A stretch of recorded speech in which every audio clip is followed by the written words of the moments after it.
In addition to planets orbiting stars, there are believed to be numerous rogue planets drifting through space without a parent star. In the vacuum of space, metals can adhere to each other without heat or soldering, this phenomenon known as cold welding.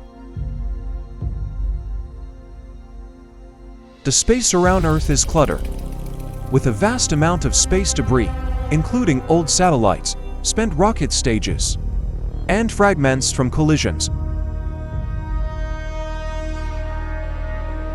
Gravitational waves are incredibly faint and challenging to detect directly, but advancements in technology have allowed scientists to observe them.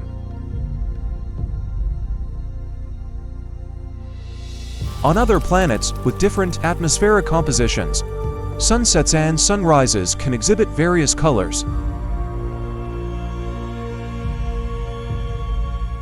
Thanks for watching. Subscribe for more. Write what you would like to see next, and have a peaceful sky.